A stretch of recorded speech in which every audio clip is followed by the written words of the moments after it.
So I did convert it, Oh, you did? but I'm not, and all the links and everything works the same. Hey guys, are you there? Yep. Sorry, did you guys bounce out or did you stay there? We got a message that said the host has started another meeting and we got kicked. Yep, and we can't turn our video on again. Okay. Well, now that they're panelists, can they? They should. You cannot start your video because the host has stopped it. Oh wait, here we go. Make host. Would that enable them? Let me do that.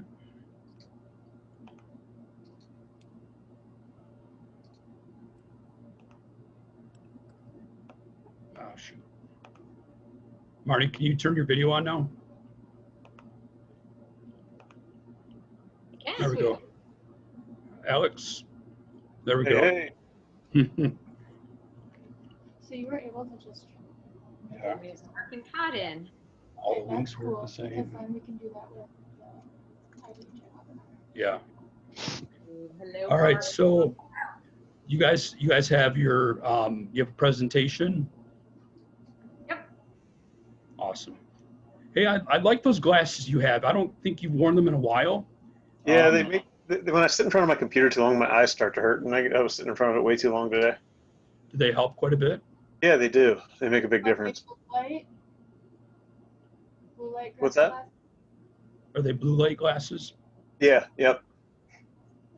What kind are they, Alex? My son wants some. Gunner. Gunner. They were the kind Best Buy had on the shelf on sale. Good. That's better than the prescription one somebody Oh told. yeah. No, they were $40. Wow, look at that background. It's really weak. They never did that.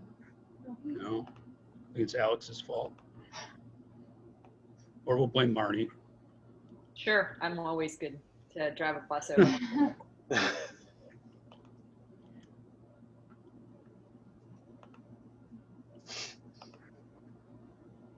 That's crazy.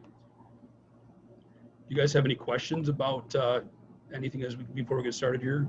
In Nope, 10 minutes, I think we're 8 good. minutes? Okay. So it says there's 5 participants. Can they see it right now?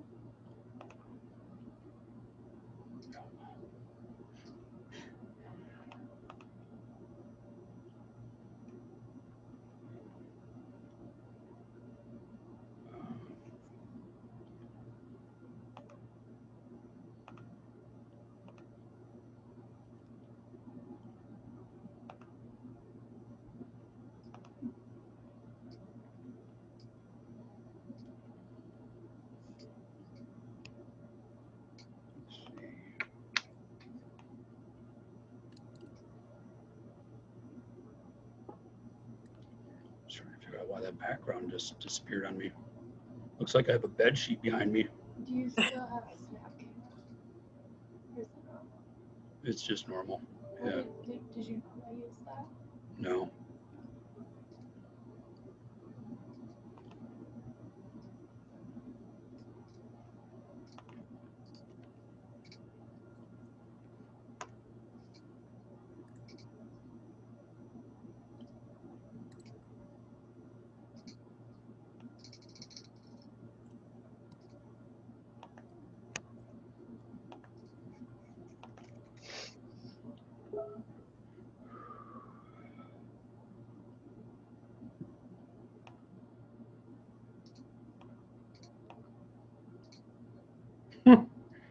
My shirt's really cool.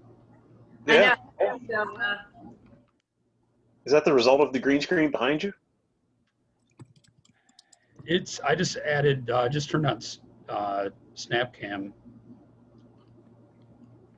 but And all this fancy teenager stuff I don't even understand. That's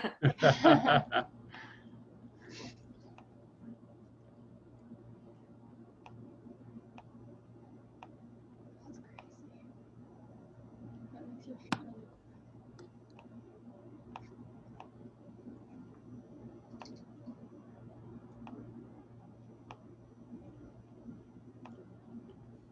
wait, you didn't have checked, I have a green screen. I just unchecked it to Oh, try something, but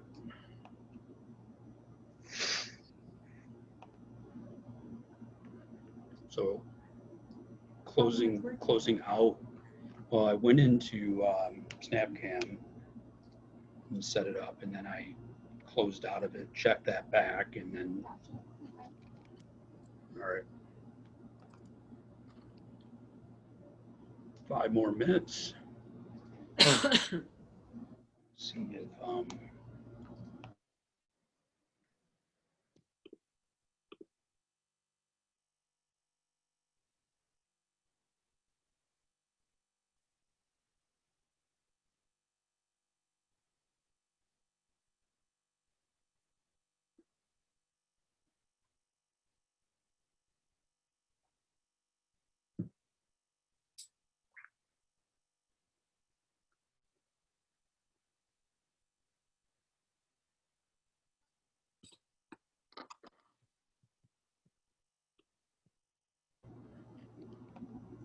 you guys doing any integration with LineGuard? We're meeting with them tomorrow. Are you really? Yeah. Awesome. Yeah, it's a cool product. What are you using? Are you using LineGuard? No, but they have reached out to us to be a sponsor. I'm just Gotcha. curious. The more synergies we have between, vendors, the better, because then it just Yeah. helps overall, both the MSPs and the vendors. Yeah, absolutely.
About 3 minutes and we'll kick it off.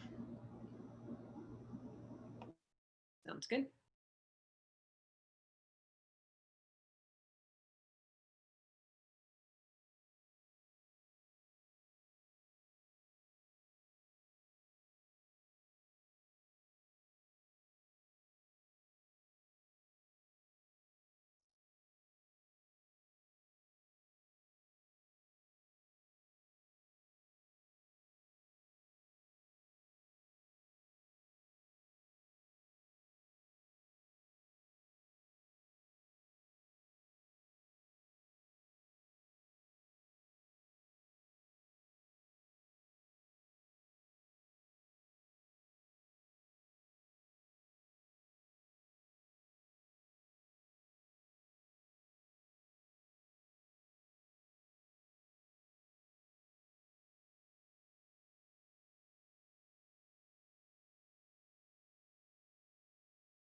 All right, ladies and gentlemen, I'm very excited for today's event.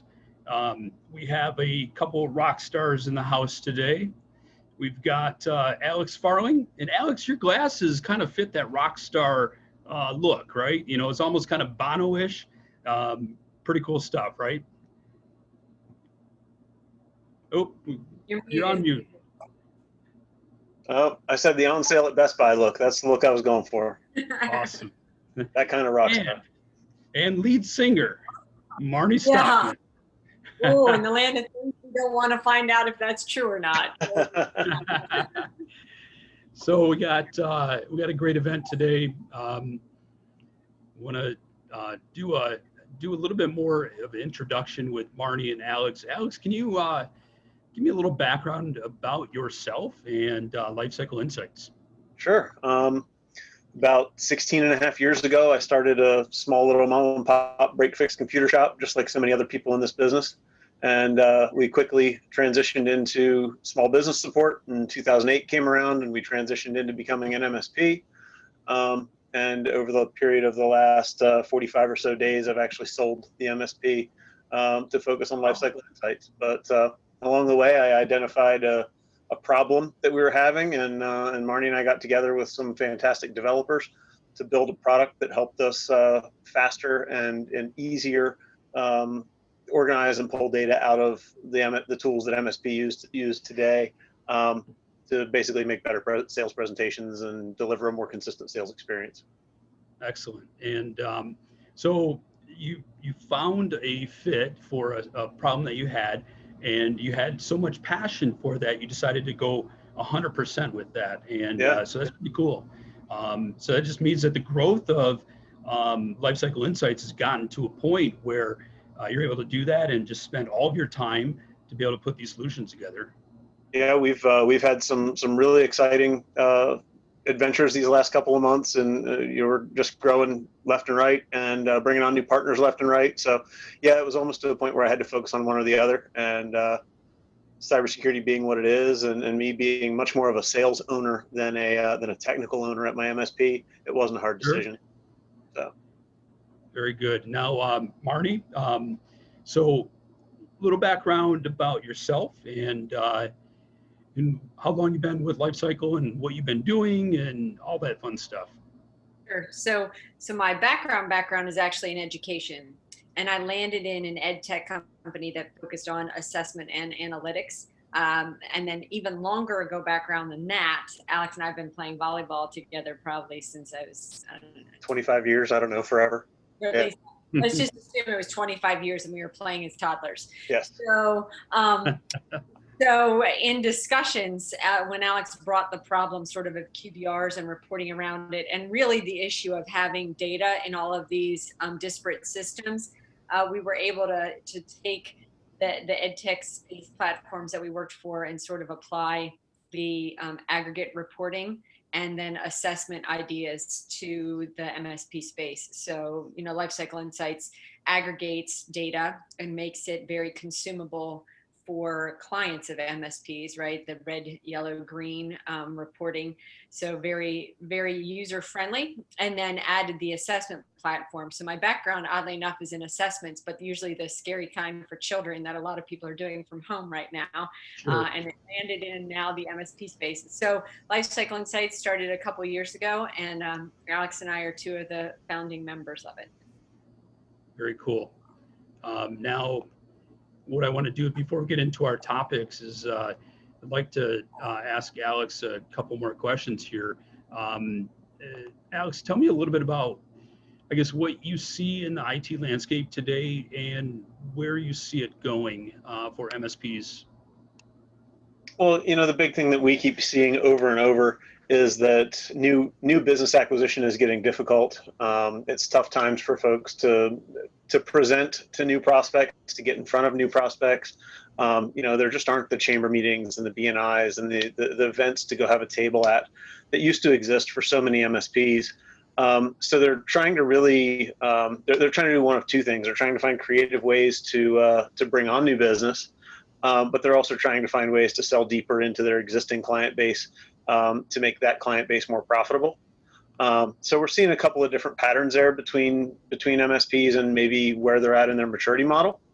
You've got the folks who are just starting out, who really gaining new business is everything, and the folks who have been around a long time, who are able to maybe sell deeper into their client base to overcome some of the 2020 challenges. Excellent. And what are some of your predictions for the rest of 2020? Oh boy, come on now. Nobody's been able to guess what's going to happen in 2020. That's not fair to anybody. My crystal ball ain't that good. But what I do see is that as more and more MSPs are getting a more mature business assessment process, and as law enforcement and states and municipalities are dipping their toe into regulating MSPs, that assessments and being able to prove that you're doing what you're supposed to be doing and having repeatable processes is going to become more and more important. We're looking at Louisiana, I think it was, who was the first one to dip their toe in the legal waters to say that you had to become a certified MSP to work with government agencies. We have CMMC coming around the corner that the federal government's going to start to mandate on anybody who's an MSP for a defense contractor. And I think what we're going to find is states following suit, and even individual municipalities if they don't think their state has done enough. Excellent. So with that being said, what I'd like to do is let's kick off our meeting here. And we're going to start off. So just a refresher for everybody, what we're here for today is we're going to be talking about prospecting with pre-sales assessment. And this is something that Lifecycle Insights is able to do and assist with. But I want to learn more about your angle on pre-sales assessments, and so we'll kick it off with Alex. Sure. I'm going to throw some slides up here and let everybody follow the bouncing ball. So you should see a slide deck, or at least a slide out of the deck with your smiling face on it. Yep. All right. So for those of us who know us, we've been through, this is our second webinar with Dan and crew. If you were around for the last one, you'll remember that we talked about how to work assessments into your existing client base and what that means and what it's worth. Today we're going to talk about closing new prospects with a similar but a pre-sales assessment type. We're going to talk about how delivering that assessment really makes a big difference. How the presentation on that assessment could mean the difference between winning a good deal or maybe even highlighting a customer who might be the wrong customer who you don't want to take on. If you have questions as we go, please feel free to type them in the chat. Marnie's real good at poking me and prodding me to address the ones as they come along that matter. And then when we end, we do have some time for Q&A as well. So don't hesitate to bring that stuff up. If you were here for the last one, I think you remember us talking about strategic business reviews, how to dial in your process and improve your customer adoption. We're firm believers that every MSP kind of has their own individual proven process, right? We don't all use the same antivirus or don't all use the same firewall, but all of us have come up with a solution that allows us to pull from our solution stack a bunch of tools that we know play nice together and that deliver a consistent result. And we're used to hearing the chocolate cake analogy, right?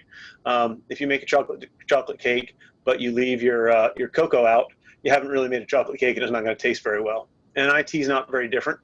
So IT is one of those places where we find the right recipe, the right ingredients to put together a recipe that seems to work. Last time we met, we used a very similar slide to this one with an infographic that kind of describes the process that we use over at Lifecycle Insights and that I used pretty successfully at my MSP. It starts with discovery in the top left-hand corner. And you'll see that under discovery, typically when you're working with a current customer, discovery is data collection. It comes out of your RMM tool. It comes from engaging with your help desk and your technical team, and it comes out of your documentation. So you know a lot about the customers who you're already working with to do a QBR. We'll talk a little bit today about how that's different with a prospect. Assessing the results. This is in the QBR space. This is a VCIO and an engineer sitting down talking about the customer, people who have some knowledge and some experience with the customer, knowing where the pain intersects with the technology issues, and being able to take that pain and turn it into a technology fix. Delivering a report. This is literally putting the risk assessment in front of the customer and getting them to buy in. We talk about how to evaluate risk and how it is based on the technology that's at play in the environment. Remediate. This is, of course, where all your money lives. This is where we're selling projects. This is where we're dialing folks into our proven process to use our tools and our suite to consume more and more of the services that the MSP sells.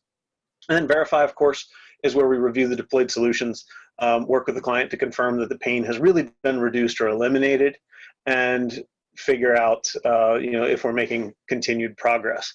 This cycle is literally one that we repeat throughout the life of the client, which is something that we call the cycle of continuous improvement. It's something you should be working through with all of your clients for as long as you have them.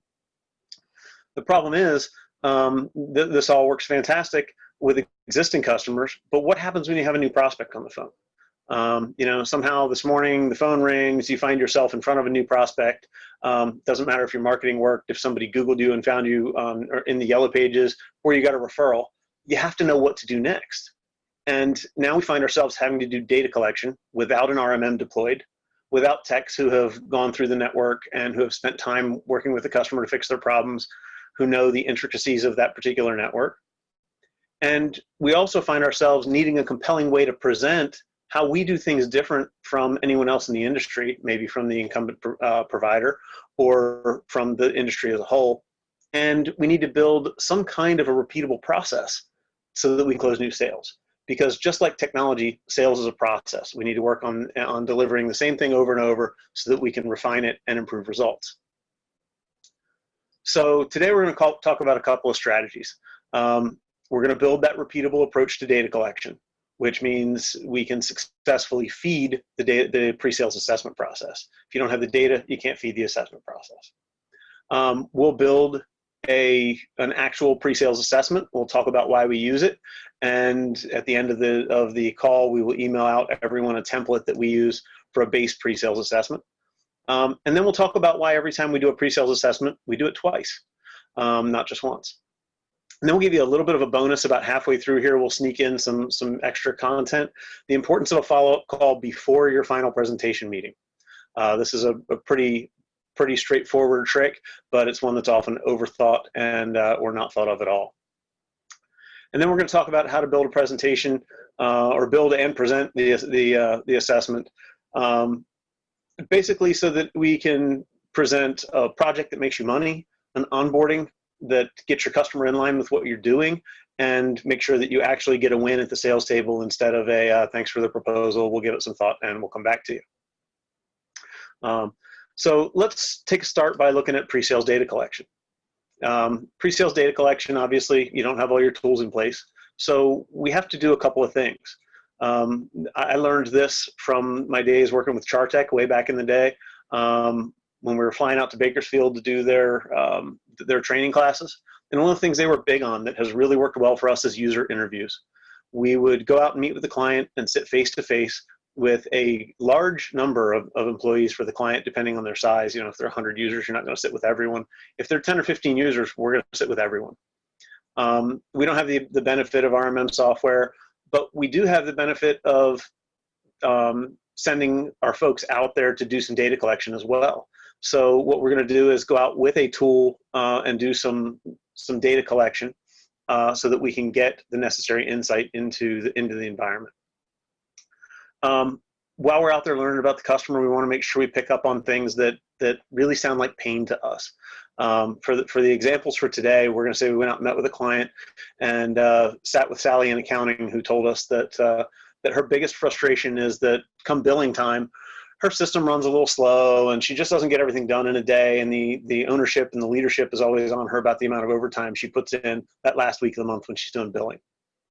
We've also talked to a C-level executive or two who have fear of a data breach. They've been watching a little too much 60 Minutes, and we want to make sure that we address that in our presentation to them. These real-world examples are important, mainly because pain and fear are what drive customer adoption. They're what drive customer purchases, but they're also information that we can only gain from these in-person interviews. They're not something that we can go out and run a network scanning tool to identify, but they are disproportionately important in getting the sale closed. After we've done the in-person interviews, we still want to follow up and send an engineer on site to get the lay of the land. They can use a network assessment tool, network scanning tool. You guys know several of them out there on the market. We don't have to name them, but they also need to get their eyes on the environment. So we're going to scan, learn everything we can digitally about the environment. We're going to take a look at things like servers and switches and firewalls, maybe wireless access points, structured cabling. Look for the things that look like they could cause us problems once we're there as a vendor. Get the make and model info of this hardware as best you can and use that to try and determine end of life, or if any of this equipment's due for replacement. Because we really don't want to set that terrible precedent of we brought on the client and telling them that this equipment was all okay. It's even harder to get rid of equipment once you told the client it was good enough and you could service them than it is after you've been in working with the client for a little while. It's much easier to knock that stuff out in the beginning. Now that we've collected all this information, whoever went out and did the interview, and in some places this is a salesperson, in some places this is a VCIO who's acting as a salesperson, and in small MSPs, it's the owner. They're going to meet with a sales engineer, and they're going to meet to discuss and talk about the needs of the customer. We're literally going to talk about these things so that we can build out 2 assessments for the customer. The status quo assessment, which is what happens if we change nothing. This assessment will, and our typical assessment platform scores everything in red, yellow, green. The status quo assessment will be littered with yellow and red. Then we'll build out a post-project assessment. And this is where we talk about how the grass is always greener. The post-project assessment will be much cleaner. It'll show that we've come in and deployed our proven process over top of the customer's environment. We may have added a cybersecurity platform. We may have added a firewall. We may have added email filtering, user training. We'll replace some outdated hardware and software on the way in the door. This is our onboarding project. And this second assessment really shows the customer what it's like to be working with you. It's really their first look into what's it like to be a customer of insert MSP name here. Every MSP is a little bit different. Our assessment at my MSP is probably not the same as the assessment that you're going to use in your MSP. We will give you a template before we get done today. I firmly expect that to be a starting point and not your be all and end all of assessment. So take it, customize it, make it your own, and really turn it into something that means something to you. With that said, I'm going to pull up a sample of an assessment, and this is basically a dump of a baseline assessment that we would do with a customer as we're first coming in the door with them. This assessment's broken out into 3 sections. We have hardware, we have continuity of operations, and then we have strategic line items. So we're going to go through each of these and score them, red, yellow, green. In the Lifecycle Insights platform, this is as easy as clicking a button, but we wanted everybody to have a takeaway here today, even those who are not customers of ours. This template is available in our platform in a click-through version that gives you all the tools built in. So if you are a customer, go into your platform, and you should, at the end of the day today, be able to import this as an assessment in our platform. It's important to note that on this pre-sales assessment, we're looking at about 30 questions. That's not to say that yours can't be 37 or it couldn't be 25. What it means is that you're probably not doing the 110 controls that are in NIST 800-171. You're probably not doing the over 200 controls that are in CMMC version 5. You're doing a much smaller number. To give you guys an example, in my MSP, a typical QBR assessment was somewhere between 90 and 110 questions, and we're only asking 30 when we get started because we just don't know the customer as well. We're not dialed into their Office 365. We don't have access to every rule in the firewall and those kind of things. We've run preliminary assessments, and we've come in and answered to those assessments. So it's also important that as you talk to the customer, you make them aware this is something that's going to grow over time. We do a little bit of it up front, but we're going to be doing more and more with assessments to continue to improve your standing, improve your stature as we go. Some examples, we're pulling things like servers and workstations. We're looking at their firewall, their UTM security appliance. We're looking at switches and things like that. But down here, we're also looking at some things like directory services. Do they have something in use to handle user authentication? What we're doing is we're pulling from the most important and most standard things that you're going to find across most of your customer environments, and then throw in some freebies that you know you're going to get a win on with your proven process. So when you come in with your all-included process or your all-inclusive product, if you offer dark web monitoring, shoot, make sure you show it there, because that's something that not a lot of customers have, but that's going to be green once they sign up with you. There's really easy things like policies and procedures. A lot of companies won't have a documented media disposal policy. Build yourself a standardized one, deliver it to the customer the day they sign up with you, and follow that process through your help desk to help them destroy old hard drives when they retire a machine. And now you get an easy win on an assessment item. So there's a lot of things to think about from that standpoint. We'll send you the entire assessment so that you can think through it, but don't hesitate to tweak it, break it, make it your own. As like I said, we really do believe that that every MSP is a little custom and a little different, and that's kind of what makes us all special and what makes us each a better fit for some customers than others. Once we get out and take all the information, we're going to need to build that assessment and then follow up with our client. So once we have all the data, we've built the assessment, we know what the customer needs, we know how much we're going to need to charge them a month to cover our costs. This is when we do our follow-up call with the customer. And this should usually be a phone call. In today's world, it could be a Zoom meeting. This should not be a face-to-face meeting because we don't want to get tied up into too many details on it. This is a quick and easy in and out to make sure that you don't have any surprises coming. This is when we review Sally in accounting, right? Let's go back and talk about her. Hey, Mr. Customer, I just need to clear a few things up with you. The conversation we had about Sally in accounting and her getting overtime all the time, can you just refresh my memory? Was that only at the end of the month, or is that only at certain times of the year? How big of an impact really is that on your business? Is it creating any PR problems with other people knowing she's getting overtime when she's not supposed to, et cetera, right? Go over all the little details. Hey, we talked about the concern of a data breach. If that were to happen to you, if all of your data were breached and posted on a billboard on the side of the road, what would that do to your business? Oh man, that sounds painful. And repeat that pain back to them. Let them feel it. Let them hear it again. What we're doing right now is proving to them that we understand their business and preparing them for that next meeting with us. But don't get off the phone with them before we ask this one last question. Okay. The last thing that we need to do is establish a budget with this customer. When I was going out and doing these on-sites myself, I would try and get the budget during the interview process. But if you're not able to, then make this last phone call and get the customer hooked on a budget right here.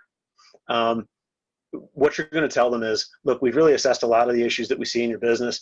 And while we're not seeing anything out of the ordinary from what we see with new customers, we do have some things we're really concerned about. We'll review them with you when we get there. We've worked with a lot of customers in your situation, and we've been able to help them improve their standing with IT. And that's a really important statement. We've worked with a lot of customers who are in a very similar situation to you. Take that line home with you today.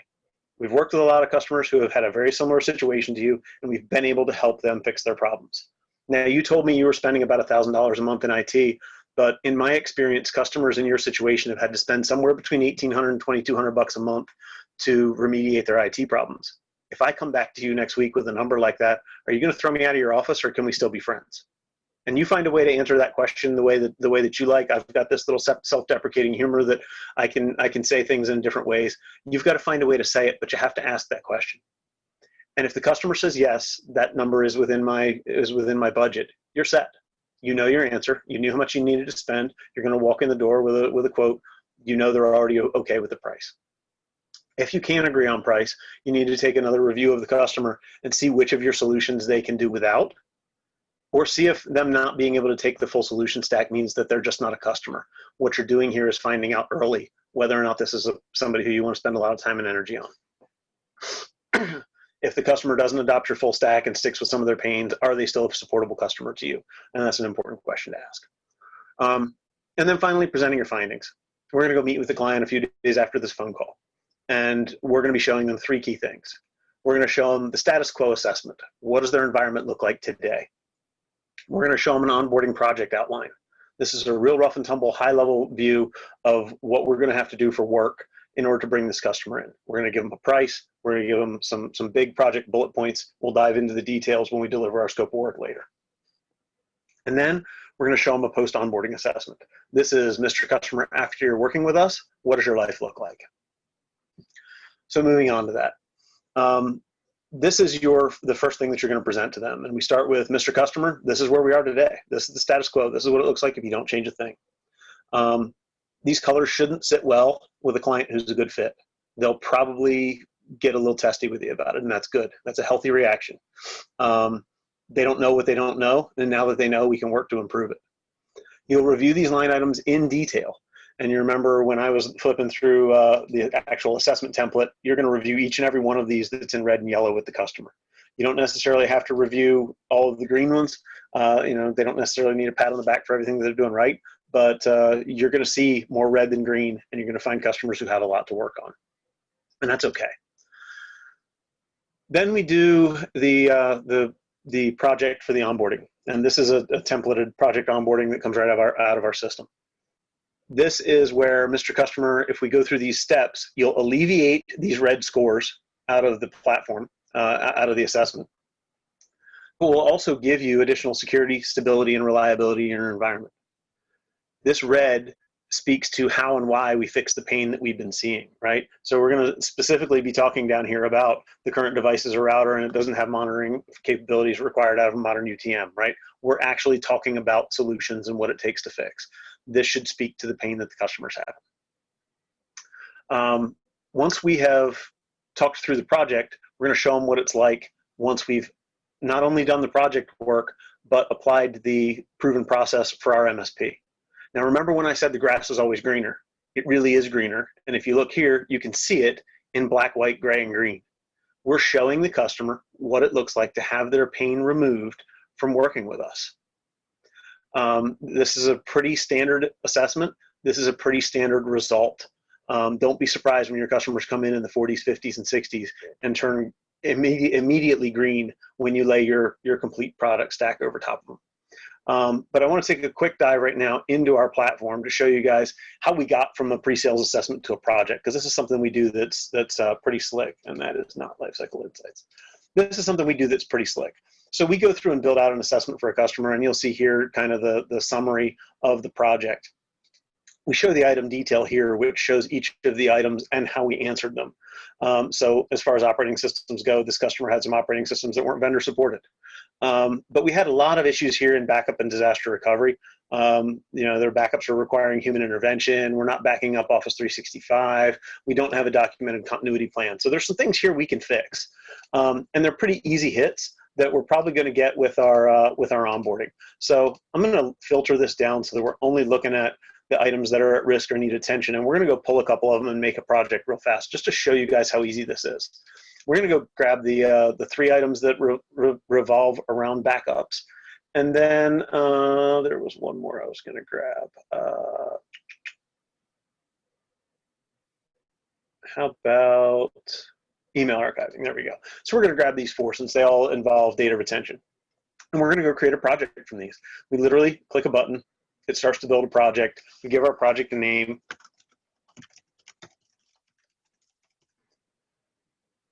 We're actually going to list out here which items from the assessment get resolved. We're able to put in here how much labor it's going to cost and if any materials are involved. If this were one where it was an existing customer and we were replacing hardware, we'd be able to link the actual hardware items here and show that cost in here as well.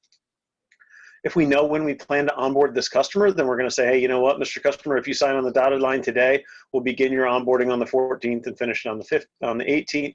And we can go in and add contacts to it, of course, just to show the customer who's going to need to be involved in this to make this project happen. And save the project. Literally right from here, I can print the report that we were looking at previously. I can simply, and I want to show you one more thing here. We can also now do a comparison of the before and after on this project, and you'll see this in a slide a little bit later. But we give you the ability to compare assessments over time. One of the things that we'll talk about, or that we talk about a lot, is the ability to take that pre-sales assessment or even just that first onboarding assessment and show how the customer's growing over time in your platform. Over time, you'll add questions to your assessments, right? You'll get further into their Office 365 and you'll add questions related to that. We'll add entire sections to the categories and rank their performance. So you'll see a new category show up that's only on maybe the 2021 assessment, and then how they grow and improve through that category over time. So pretty interesting stuff. Projects, as far as that goes, the ability to print that project is as simple as driving right in here and printing out that document.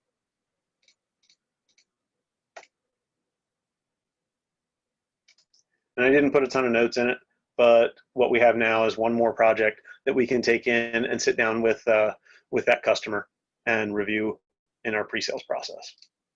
So that's what that piece of the platform looks like. Moving along. So, Alex, if I could just jump in here a second. Please.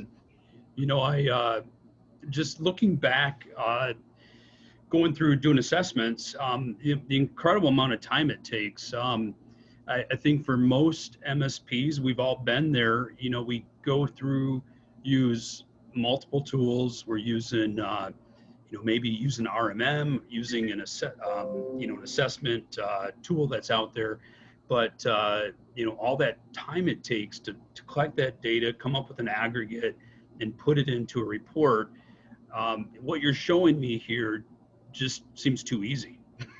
Well, we did a lot of work to make it easy. Assessments is still one of the longer pieces in our product, right? We have a lot of tools around data delivery for a customer who's already yours, but assessments is still a click-through process. You have to answer all the questions. Where we make it quick and easy for you is that it's literally select a radio button, as opposed to having to mark up a spreadsheet and format it and keep it all pretty. So we do a lot to standardize the process so that you are literally doing a repeatable process. And that was one of the things that got me when I first got in this business, was that, you know, here we are, a company who we were on lab tech before it was Automate. We were like their 40th customer somewhere out. You know, they were working in Toledo, Ohio still when we bought that product. And we spent all this time writing scripts and you know, automation, building it into this platform. And then we would export from that, and we would export from ConnectWise, and we would export from all these other products and try and cobble together some kind of a report that we could use. And for folks who were supposed to be automation experts, the process drove me nutty. Right. So that was what really got me, and that was where, but the other thing was the stuff that I would do wasn't repeatable. So when I hired an account manager, he would immediately fail because he didn't have my decade of experience running the business and working with the customers. He was brand new to them all, and he didn't have the process. And it was really hard to give him 6 spreadsheets and go figure out how to cobble all these together. That's your process. That just doesn't work. So what this is about really is repeatable process and then reducing the amount of time it takes to deliver it. So no, I appreciate that point. Absolutely. So the next thing that we get into is the pitch, right? How we deliver this matters. And as I would hire account managers over the years, we tried promoting technicians, and they're way too techy, and they want to talk about nerd things, right? They talk about how many more gigabytes we can get in, cram into a computer, and how much more memory you can cram into it, or how fast an SSD we can cram into it, and the customer doesn't care, right? All the customer cares about is that thing that was slow. So we're going to talk about how we deliver this sales pitch, and what it really looks like is, Mr. Customer, over the last few days, we've extensively surveyed your staff. We brought in an engineer to review the technical aspects of your environment. We ran an assessment tool that went out and scanned your network and gave us some more information. And then we took everything that we gathered and we put it through our platform to help identify where technology is currently failing you, where it's currently falling short. And throughout that process, we answered about 30 technology items across 3 categories. And unfortunately, Mr. Customer, you're in the same boat that a lot of folks that we see. We're repeating that line that, Mr. Customer, don't feel bad. You're not the first one to go through this. It's not all roses and sunshine. You knew that. That's why you called us. But don't get discouraged. We work with companies like this all the time, and we know how to help you fix your problem. So as you review this assessment with the customer, you're just going to go back through the pain. Remember Sally in accounting, she's got that old PC, you're paying her some overtime, she's frustrated, you're overpaying her, and somehow it got out that she's making overtime and other people in the department are pissed. We can help you clean that up. You mentioned fear of a breach, and you know what? We found in our assessment that you're still using some Windows 7 and some Windows 10. That amplifies your risk of a breach by about 10-fold, and we really should address that, which is why we're recommending, and here's where we show the customer the project, right? In a combination with our proven process and the tools that we're going to bring to bear on your company, we're confident that this will put you in a better place. We're going to review the price estimate, right? If you recall, we already discussed pricing on the phone. We've got customers in similar situations who had to increase their spend to fix these kind of problems. This is not new. You're not abnormal, but we agreed you're going to need to spend more money on this. I told you we were going to be somewhere between $1,800 and $2,200 a month. Remember that, Mr. Customer? Well, yeah, I do. So we've reviewed this all. We've reviewed all this. We go over the proven, this proven process assessment, which is our secondary assessment, and we're basically going to say, look, Mr. Customer, this is where you live today, and this is where you're going to be when we get done. You don't need to carry in 2 full assessments and go through them all. In closing, you're literally going to present the front page of both assessments. Mr. Customer, when I bring my solutions to bear, you're going to go from a 62 to a 95 in the first section. You're going to go from a 62 to a 92 in the second section, and you're going to improve from a 45 to a 97 in the strategic category, because we're going to bring that many tools to bear on your environment. Now, the results on the left, those are what $1,000 a month gets you. So unfortunately, what we've learned is that you're underpaying. You're getting what you're paying for, and you're not paying for enough. The report on the right, this one's going to cost you about $19.50 a month. We kind of talked about pricing, and we said we'd be somewhere, we could be somewhere between $1,800 and $2,200. Good news for you, we're closer to the $1,800 than the $2,200. Does this look like something that if it could fix all of your problems, you'd be willing to sign up for? More and more of your customers are going to take an option like this when you set them side by side and show them what they're buying with their extra money. But that's only step one, right? Because we know that IT done right is continued improvement over time. Because once you set them up, you get them to a 95, next thing you know, the Chinese and the Russians are going to change their tactics. Somebody's going to release a new type of malware. A new Intel vulnerability is going to be released. There's going to be another problem. There's going to be another item that you have to add here, and things are going to backslide. So we need to be very clear with the customer. IT done right is continued improvement process, and we need to meet X number of times a year. Now, the industry calls them QBRs. We like to call them strategic business reviews because we don't always get to them quarterly. But we also think you should segment your clients. So take your clients who are 7 customers and not super technical. You can meet with them twice a year, maybe once a year. Take your customers who are in high compliance, medical, finance, those kinds of things. You're going to meet with them at least quarterly. But put that out up front, Mr. Customer. We're going to meet every so often, and we're going to talk about these things because technology is going to change. Green's going to slide back to yellow. Yellow is going to slide back to red. And if we don't continue to adjust as the world does around us, you'll just look like you do today on my watch 2 years from now. And that's not acceptable to me, and it shouldn't be acceptable to you. So additionally, as we work with you to gain more knowledge to your environment, we're also going to examine deeper and deeper into your network. So instead of assessing 30 questions, Mr. Customer, we're going to assess 100 on a quarterly basis. And by the time we've been with you for 2 years, we may assess 150. If you don't mind me jumping in, Alex, I got a question for you. So when you take a look at this assessment, is it ever a point where you really get to all green? What is the time it takes to? I've never worked with a customer who got to all green. I've worked with customers who got to mostly green with a few acceptable risk items, which can still be yellow, or you can change whatever color you want. No, I've never worked with a customer who got to 100. Have you ever seen an IT environment that was 100% secure? Then that's the old joke, right? The only secure environment's the one that's unplugged from the wall and doesn't have a keyboard plugged into it, right? So it's always a game where you're playing against yourself and trying to improve over where you stood yesterday.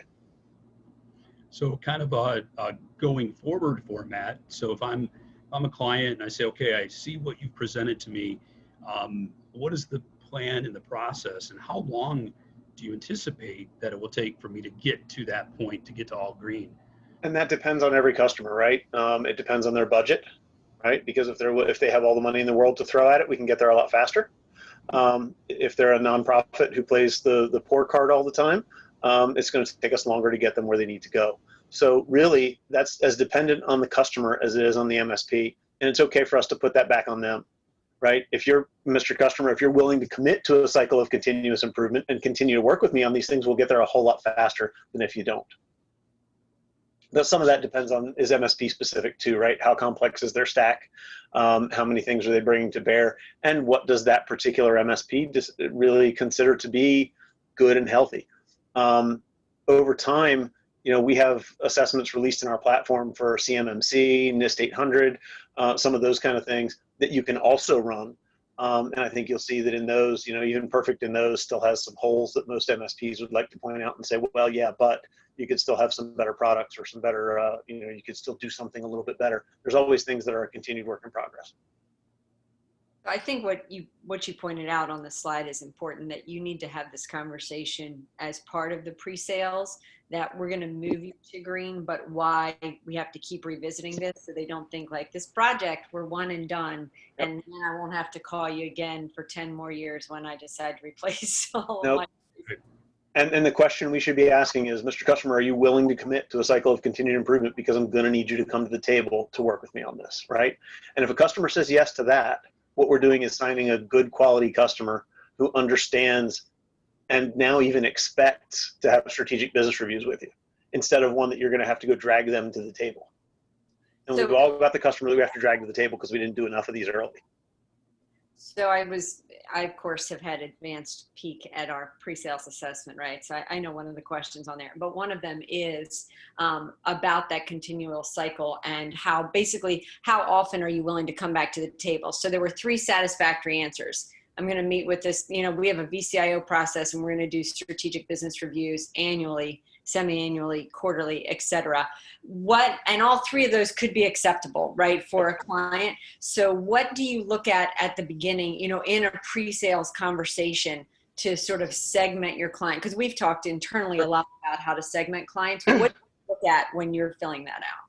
A lot of it boils down to industry, right? Some industries are going to require that they be touched more often, and we get into military, anybody who's doing defense contracting and that kind of stuff.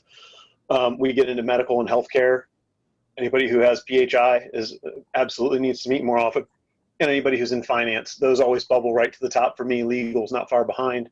But then you get into, we had a client at our MSP that was 100% cloud hosted in a remote desktop data center. So all they had on site was terminal servers and printers. And all they did was go into their finance software and print mailing labels and invoices. It was a factory. And it was a very non-technical factory. They literally made sprockets and cogs like you'd see on the Jetsons. So they were super low technology. There were 7 computers in the entire 20,000 square foot factory, and it just wasn't a complex environment. And we met with them once a year. So there's a little bit of what you're comfortable with, and there's a little bit of what industry and how is the customer built out that really matters. You mentioned different industries. Are you creating a different assessment based on different industries, or are you using just a common generic that can fit all? So I think that each MSP should be taking some of our standard assessments and making them their own. But that being said, we do have templates in there for NIST 800, for CMMC. I don't think we have a HIPAA template, and I don't know that we're going to put one in there anytime soon. But you could bring your HIPAA stuff in here and put it into the platform. That said, I'm kind of a believer that a doctor's office that needs to meet HIPAA compliance also needs to do a regular quarterly assessment. HIPAA only needs to be done once a year, but they should be doing a regular quarterly assessment outside, above and beyond HIPAA, because HIPAA is the bare minimums, not even necessarily the recommended best practices at this stage. And the IRS form 4557. Yep. IRS 4557 is another one that's in the platform. So it really just depends on where you're coming from. I'm a believer that a lot of these industry assessments are a once a year kind of thing, and that you're still going to want to be doing quarterly, like, hey, we need to talk about the things that the industry is doing, not that your industry is doing, right? Where the technology space is going versus where the tax accountant space is going. So if I create a template and I've maybe modified it and customized it to my needs, or let's flip this around, maybe I'm looking for different assessments that others have created. Are these shareable? Can I, access? We have some samples in the system today that are shareable or that are shared. And then we have on our roadmap, I think, for sometime next year to enhance that functionality so that folks can share approved assessments throughout the system. And we certainly can do that on the back end. So if Dan, you said I work with 3 other folks that we would all like to use this assessment, we're more than happy to share that for you for sure. And the other piece that I think is important is you can build any assessment from scratch in the system. So while we've got templates and a place for folks to start, we have one of our partners, they actually put all of their checklists for moving technology, for moving a company's technology from one building to the other, for example, as a checklist so that folks can go through there. We've seen customer health inventories, right? We were focused today on the pre-sales assessment, kind of from the lens of how Alex always presented it. But if you had your own version of it, for sure, you could create that from scratch. Well, and when COVID started, we had folks looking at work from home assessments and customer health assessments where they were really trying to identify their customers who are at the biggest risk of failing, due to COVID and becoming a financial strain on their MSP. So yeah, the assessment module is super flexible and built and designed to be that way. For the sake of today, we're going to send out what a pre-sales assessment looks like, but understand that anything that can be scored red, yellow, green, essentially, or even just good, bad, off, on, can be handled in our assessment platform and customized in there. And you mentioned sort of the all-in model, right? That this, if you're all in, certain things will turn green automatically. Can you talk about what this looks like for existing clients around sort of stack alignment or their proven process? Well, that depends as well on the MSP. Some MSPs signed up some customers 10 years ago, and then their solution stack has changed a ton since then, and maybe they haven't adopted all of those products out into their old customers who they were struggling to get to upsell. So those customers are going to have some red and some yellow, even though they're maybe on the MSP's old all-in product. And that's it's one of those things that if you listen to the talking heads in the industry, they'll tell you should never have that. You shouldn't have that. In the real world, every MSP has some of those, and assessments are a great way to start to show the customer, hey, over time technology has changed and you haven't kept up. Here is where your risk is, here's where your exposure is, and we'd like to deploy these additional products and services at an additional cost to get you where you need to be, but to bring you back up to a reasonable spend. And probably 6 months before I sold my MSP, we took our biggest customer and added about 20% to their spend because they were a nonprofit who was never willing to spend the money, et cetera, et cetera. And they finally got a new CEO, and we were able to sit down and make this pitch with the right platform, with the right assessments, and bring them into the future, bring them up to speed with what we felt that they were supposed to have. So we get a lot of success stories back from our customers about how well that works. I'm wondering too, how the clients, how they respond and react to a report like this, because pretty much the way everybody's doing it now is you're taking a collection of different reports, putting it together, maybe put it in a binder, and it's a little bit more of a hodgepodge. Yep. So what is the reaction from clients, prospects when they see a comprehensive, we'll call it pretty report, all in one? Well, it certainly sets you apart from the guy who comes in with the printed out spreadsheet, and it definitely is going to show the customer that you're serious and that you mean business, but also that you understand their business, right? Because all these questions and answers can be customized and tailored right to their business, and we're also going to talk about things that if it's presented properly, we're going to talk about things that are key to their business, right? We keep circling back on the pain points that they brought up to us and showing them that we understand who they are, we understand how they do business, we understand what they need to do business. So this really, it's a pretty presentation module. It gives you the ability to present red, yellow, green instead of, coming in and talking about how many Core 2 Duo systems they still have in their network, right? Because the owner probably isn't technical enough to understand or care. So we kind of simplify it to a point where it's easier to present and easier to consume by high-level executives, and they get that you kind of understand their business because you're talking their language instead of talking IT speak. Well, and with that being said, I mean, when you take a look at a lot of the traditional reports, I think sometimes we want to just, we feel as if more is better, that, the more we can, print out and dump on their desk, we feel as if that's better, but The thud factor, right? You walk in and yeah, they drop the reports on their desk, and the bigger the thud, the more information you gave them, right? And we all, right. at some point in our MSP, and even at the end, we used that infamous tool in the industry that runs the 700-page report, right, and brings it back to you. And we ran that tool, but we Yeah. never presented it to the customer, right? It's that's for your nerds to use, to dissect, to give your VCIO or your salesperson the info that they need to present an English report, a report that can be spoken to from a CFO's point of view, from a CEO's point of view, that you can justify the spend, that you can show the customer where and how you're improving their experience. So you're kind of skipping ahead in my slides, but I'll skip ahead with you. One of the big questions really is, the big wrap up to this is, how does Lifecycle Insights help you guys through this process? And we kind of brought the process to close with that final assessment. But what do? We pull data directly from all of your existing tools. So if you're working with an existing customer, we're going to get data from ConnectWise or Autotask or from Synchro. We're going to get data from IT Glue if you use that instead. We pull data from Office 365. We give you places to import exports from Active Directory and things like that. But also, we standardize the process so that when you meet with a customer for the second time or the third time, the reports start to become comfortable.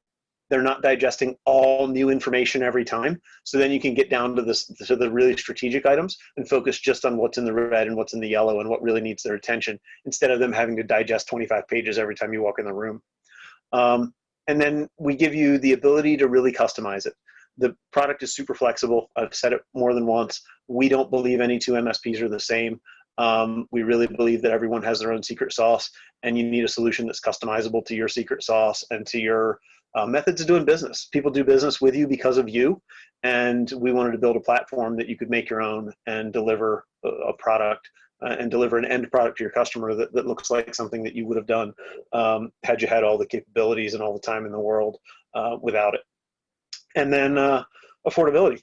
I mean, we built a product that really should pay for itself after just a few meetings with clients.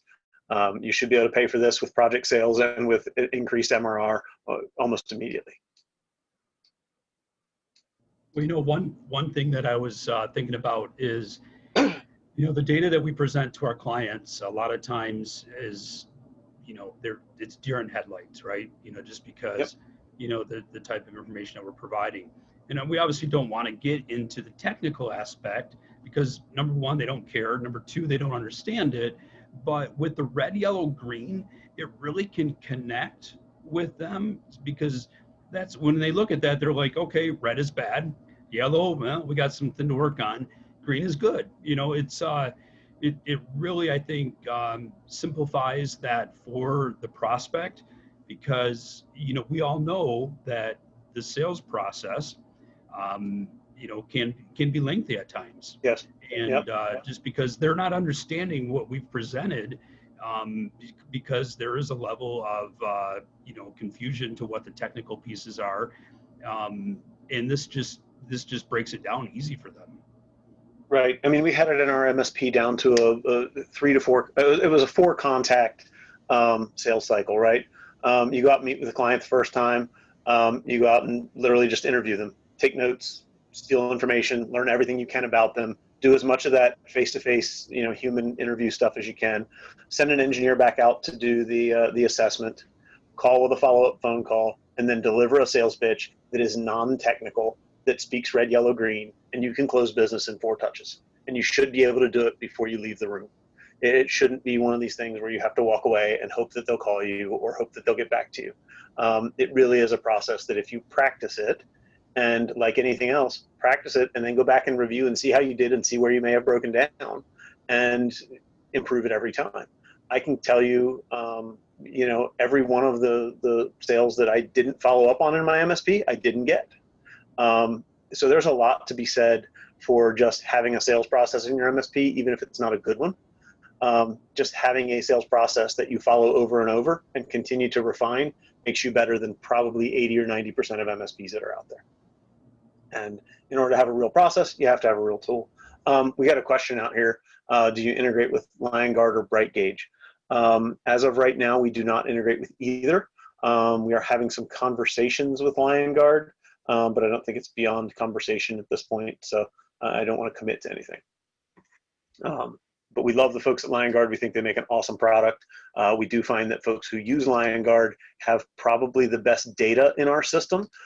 So one of the big problems that we have when somebody comes in is that their data quality isn't necessarily top notch. They've entered data into their PSA or into their document management system a little haphazard over the years. And our system has a way of calling that out when we start printing off asset lists and budget reports and things like that. So the LionGuard folks do come to us with an advantage, even though we don't necessarily have a direct integration with them at this time. But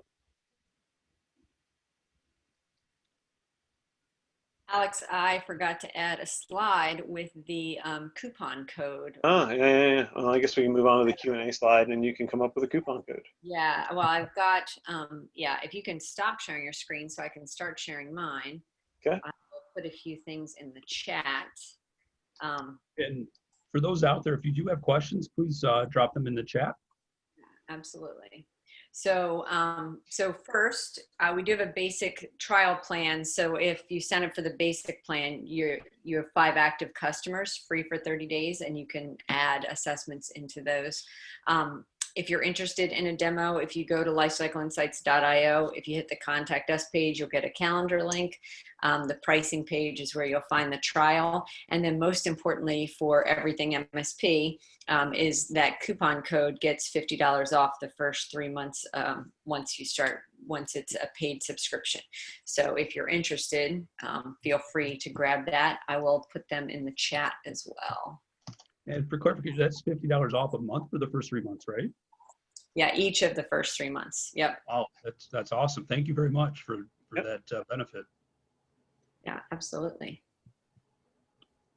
All right, I'm putting this in the chat as well in case folks want to grab it. We have a raised hand out here. Can we, Dan, were you raising your hand so we could give you the chance to talk? Let's play with this toy here and see what kind of a mess we can make. Dan, I sent you a request to unmute. So if you were raising your hand intentionally, come on and chat with us.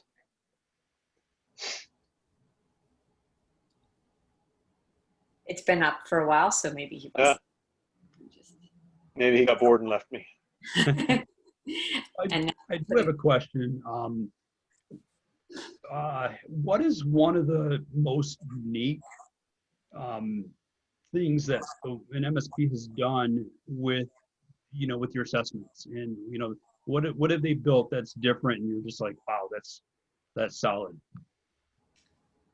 so I've seen a couple interesting checklists from one that comes to mind right out of the gate, because we have seen a lot of risk assessments. So traditional things that we see are risk assessments and the stack alignment, right? So like put in your tools. As a matter of fact, while I've got my screen up, let me click into it real quick. This is sort of an example of selling further into your stack, right? So if you list your technology, so this would be an internal assessment, which I bet is probably what Alex is going to say, some of the internal assessments that we've seen. So if you had put in there the tools that you offer, and I'll make this bigger, that your technology preferences and each of your clients, as you look across a row, that red makes it very obvious where you can sell further into your client. And if you look down, or sorry, that's down a column. If you look across a row, that would be, okay, looks like we're out selling VoIP phones today, right? Because everybody's red on that row type of thing. But I've seen, so we see a lot of those. I've seen some interesting checklists. I mentioned the moving day checklist. Alex, I know you've talked to a few about their internal assessments, about how they're actually. Yeah, there's a good number of MSPs who have built a non-customer facing assessment. And in the assessment, what they're doing is documenting, they'll have one section of the assessment that is monthly, one section of the assessment that's quarterly, and one section that's annual. And they'll say, hey, you know what, annually, we're going to go out and make sure that in Office 365, this checkbox is checked and this mail flow rule is properly configured and nobody's messed with it and and it's where it belongs.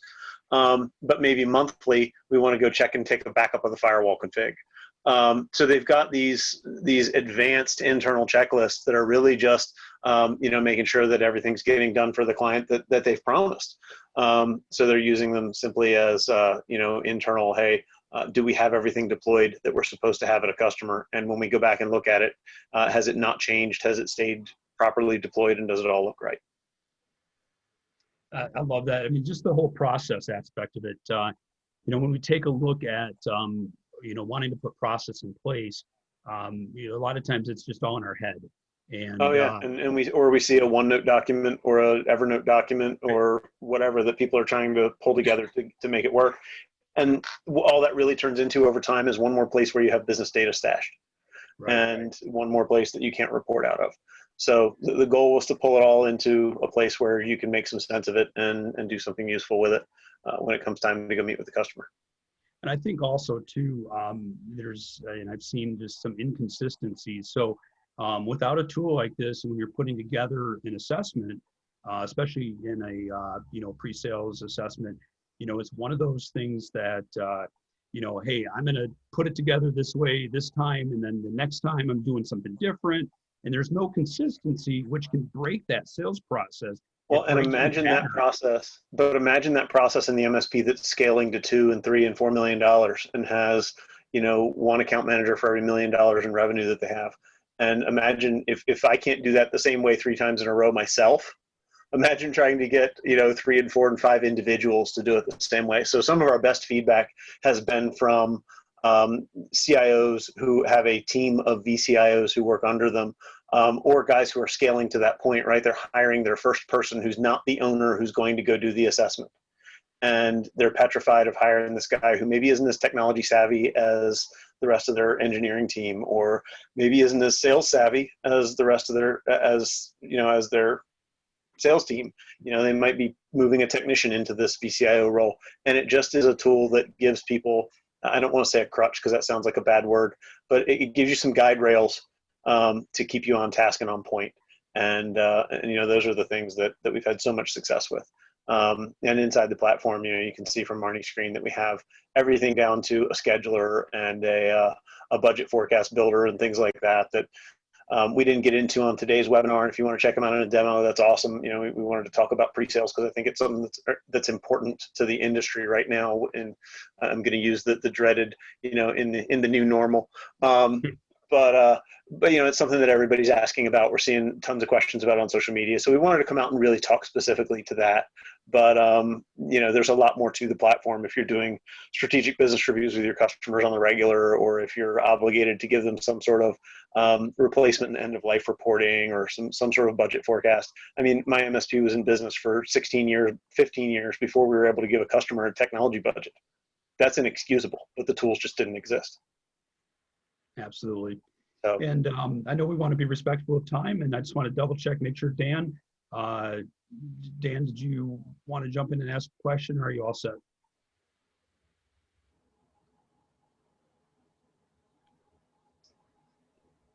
All right, I think we're set there. All right, guys, incredible amount of information here today. We've got the, in the chat, there is the discount code that gets you the $50 off each month for the first 3 months. And any other information that you want to throw out to everybody? I think that covers it.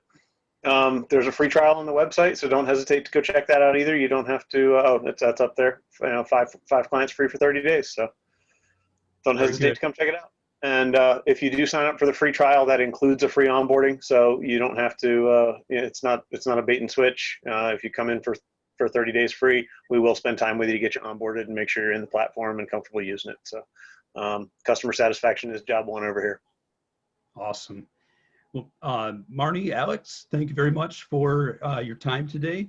Thank you for having us, and we appreciate it. Yeah, definitely. And all of our attendees, we would like to thank you for joining us today. And everybody have a great rest of your day, and we'll see you guys all soon. Take care. Thanks, Dan.